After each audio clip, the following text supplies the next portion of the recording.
guys, welcome back to my channel. Simone here. So today I'm going to be doing the next of my end of year videos. Now I know that these are already late, but to be honest with you, I'm not able to get that many videos up all at once, and I decided, and I've stuck with the fact that I'm going to do videos on my 1, 2, 3, 4, 5 star ratings. I've done 1 and 2, I'll link those below. I am not going to be doing the end of year reading survey because I feel like by the time I get to that, that's going to be ridiculously late. But I am also have planned that today I'm going to do my 3 star reads, but I'm actually going to split 3, 4 and 5 into 2 videos each, which I realise is going to mean it's going to last until probably like May. But basically I just think that, like, for 3 star reads I have 30 books, so I feel like that would be a really long video, and I just don't think that people really want to watch videos that long. So I'm going to be doing 15 books per video.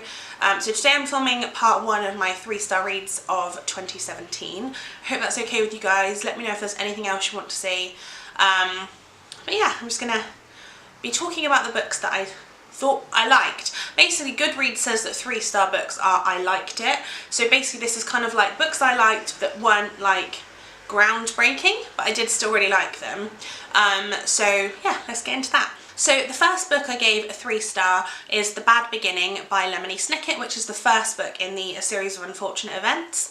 I read this one as a kid, but I don't think I read the other books in the series, so I'm hoping to read some more of them this year maybe. But yeah, like I said, this was the first one. This follows 3 siblings, Klaus, Violet and Sunny, and they are orphaned and they go to live with their uncle Count Olaf, who they've never met before, never heard of before, who just seems intent on basically getting their inheritance. And it's kind of the funny things that happen. I did like this book. I found that the narration was great. This basically is narrated by Lemony Snicket, and he's kind of like in the story talking about it. And what I loved about it was that it's not meant to be happy endings. It's supposed to be kind of funny, and like in the book he even says if you're expecting like a happy ending or expecting like a nice sunny story, like it's not going to happen. And I just find that that's really funny, and I enjoy that. Also, there is a Netflix series and a film of this, which I've enjoyed. So yeah, I gave this a 3 star. I think I've mentioned before that I don't really read middle grade very often.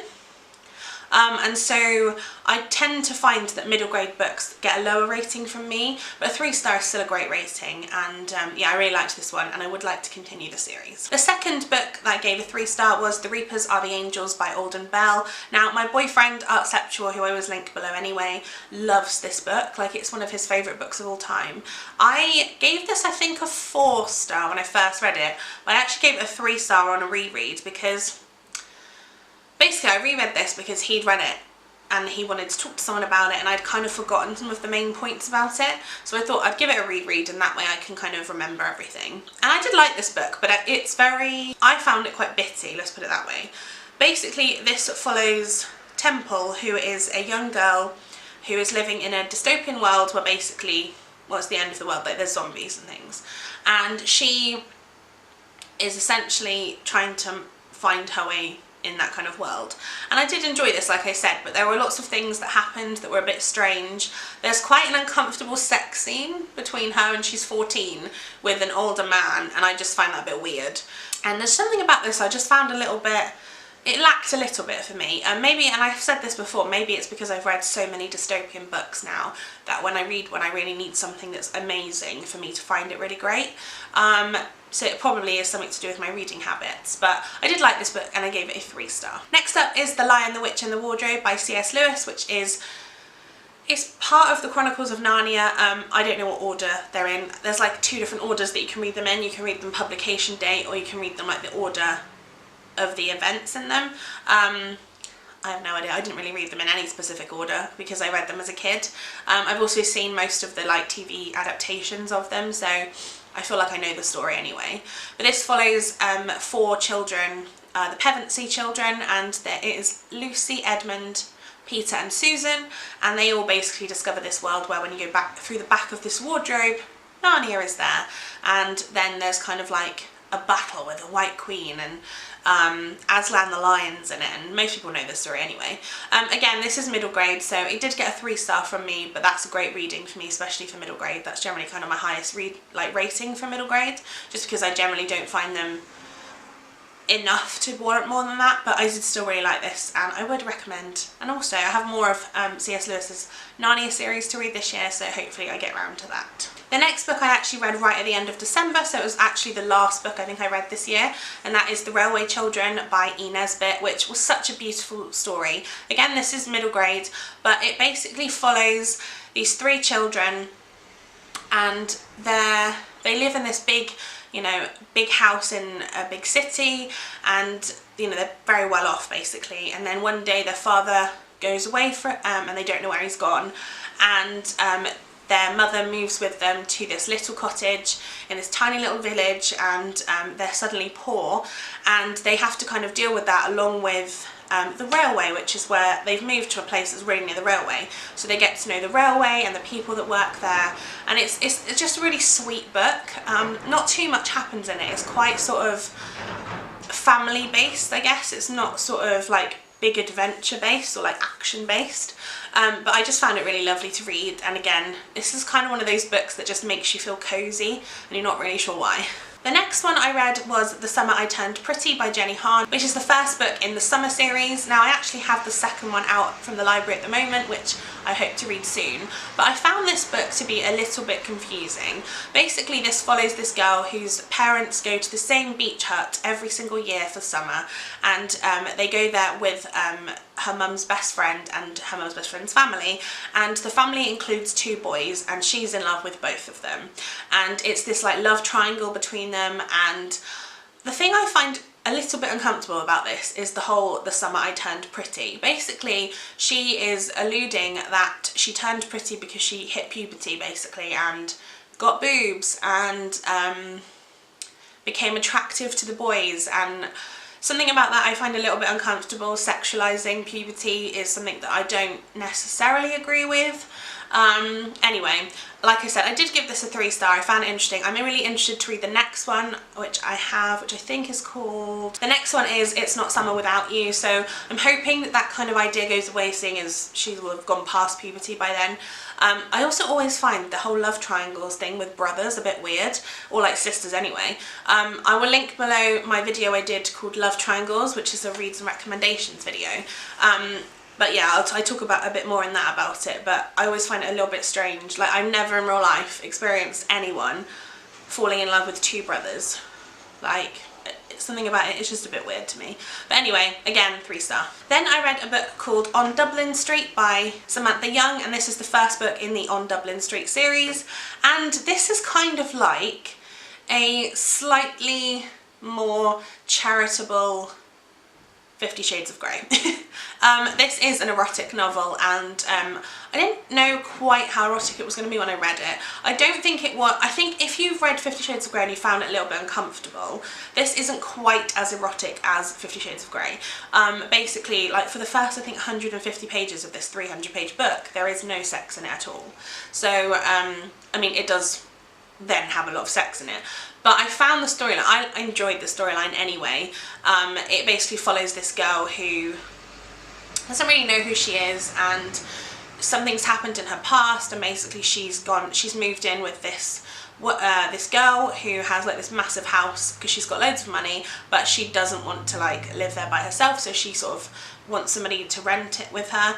And yeah, it's a really good book, I really enjoyed it, but I do feel like it's a little bit... It's kind of like 50 Shades of Grey with slightly less sex, and also the guy in it's not so much of an arse. Am I allowed to say that?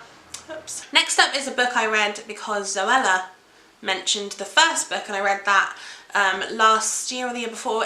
Basically this was in Zoella's book club picks, which I'll link that video that she made, but the first book club group of books that she picked was in it, and that was called The Potion Diaries by Amy Allwood. Now, I think I read that in 2016, but this year I read The Royal Tour, which is the second book in that series, and I won't go into it too much because I don't want to spoil it, but basically the first one is about a girl who she's like, her and her family are like potions masters, I guess you would call them, and she's basically been entered into this competition to save the princess because she has been given a love potion and she's fallen in love with herself. And it's kind of the story of like technology versus old school, I guess. Like her family's very old school in terms of potions and making them, whereas there's like a whole new group of people that are using this like new technology to make potions. And yeah, it's really interesting. The second book obviously goes on from there, and I liked this one.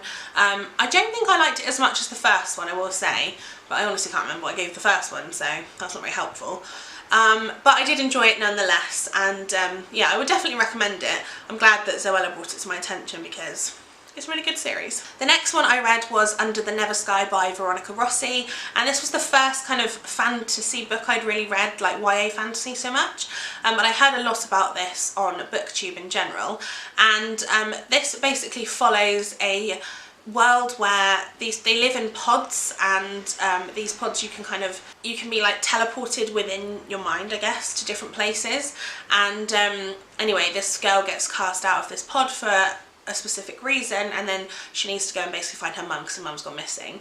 And basically outside of the pods there's these kind of like wanderers, are they called, or I can't remember, I read this in February, it was a long time ago, but it basically is about her being cast out and having to kind of find her mum and find out what's going on, figure out why she's been cast out for the, you know, and how she's going to survive without that. And I really liked this. I will read the second one in the series at some point, I think, but I did enjoy the first one, so yeah, 3 stars. Then I read Never Say Die by Tess Gerritsen, and I basically decided to start at the beginning with Tess Gerritsen's books and read them all again, because I read a few of them but never like in the order, in any sort of order, and I decided to do that. I'm also doing the same with Patricia Cornwell, so that should be coming in videos soon.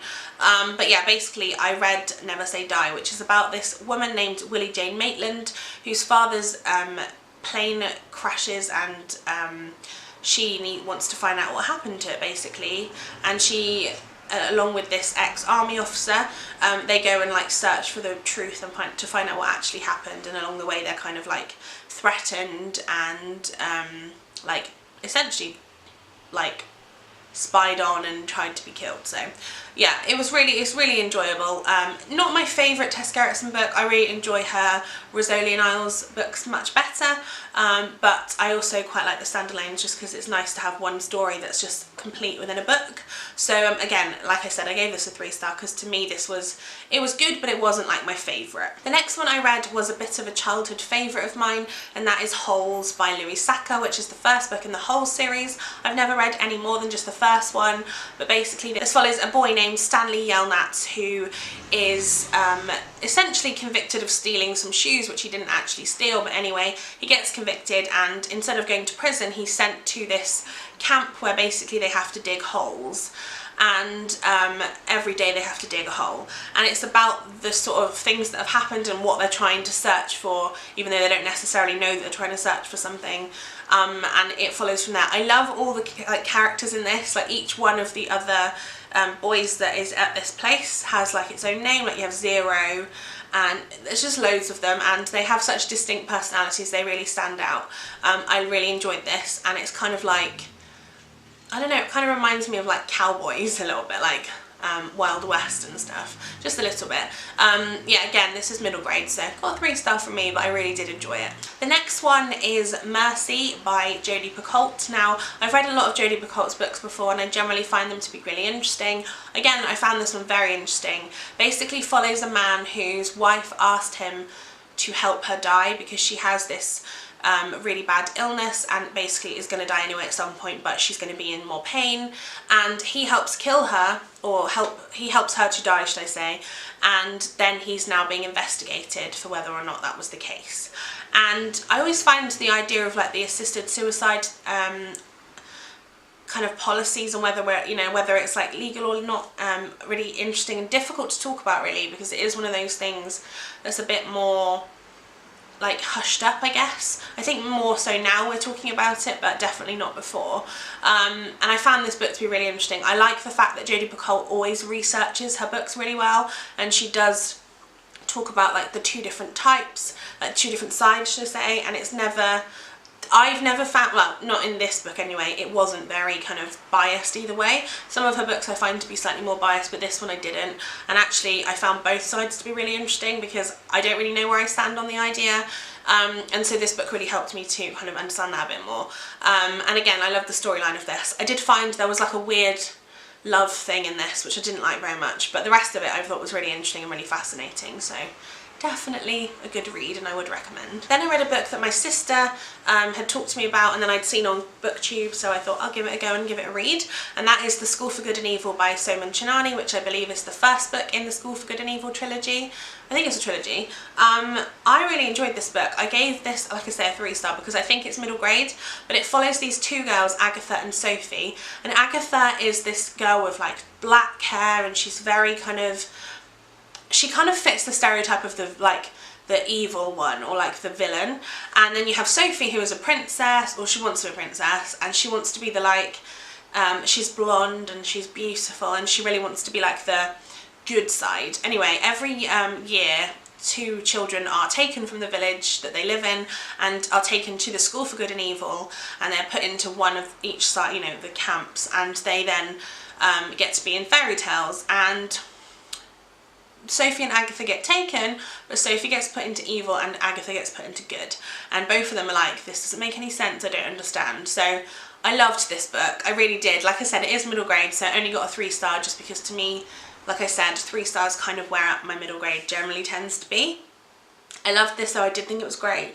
I did think it was a bit long in the middle, like I feel like it just went on for a bit longer than perhaps it needed to, but I would definitely continue the series because I did enjoy it. Next up I have Private Sydney by James Patterson, and this is, I believe, the 10th book in the Private series. Now I'm not going to lie to you, I don't remember anything about this book. I find the Private series, because they're all called very similar things, they kind of all merge into one for me. I know I gave it a 3-star because I did enjoy it and I generally like this series, but to be honest I think now it was getting towards the end like it's becoming a bit repetitive, like there's quite a lot of similar books in this series. I probably would remember if I read the synopsis, but I'm not going to do that. But I did like this book, and I think the series is a good one to read, but don't expect there to be like new groundbreaking books every time. Similar thing for the next one, which was NYPD Red 3 by James Patterson. Again, the 3rd book in the NYPD Red series. I think there's 4 altogether. I've read them all now. Again, I don't remember specifically what happened in the 3rd one. I wouldn't tell you anyway because I don't want to spoil it. But it's kind of about this elite team of detectives who is essentially investigate murders and things of kind of high politicians and celebrities, and it's their job to do that basically. And I found the whole series very, very interesting. I did enjoy the series. Again, though, they don't particularly stand out for me. I find James Patterson a lot of the time, like he writes so many books so quickly that they don't always like, they're not always completely different from each other. So yeah, that's one of the downsides, I guess. But again, I like this series, and I would, and also it's only a 4-book series, which most of James Patterson's series are really, really long. So having a 4-book series is actually quite good, I think. And then the last one for this video is The 3 by Sarah Lotz. This follows 4 planes around the world that all crashed at the same time, and on each crash there was 1 survivor. On 3 of those survivors are children, and on the 4th one the survivor is a 29-year-old lady who is alive long enough to leave an audio note on her phone to basically say they are coming and to warn the world against it. And then the 3 children then are kind of revered as these children that have, you know, escaped the impossible, and then it's about that. Now I gave this a 3-star and I really enjoyed it, but this book is very much like, there's a lot of religious connotations to it, that they often talk about, like the 3 horsemen? I'm really not sure. I don't know too much about that side of the religion aspect, and that's why I gave it 3 stars, because to me some of it kind of went over my head a little bit, I guess. But I did enjoy this book, it was a really interesting thriller. I don't really think there's very much like a mystery to it though. I think it's more like what's going to happen like throughout it, rather than like who done it or anything like that. So if you like a kind of more chilled out thriller, I think that you should definitely read this one because it was great.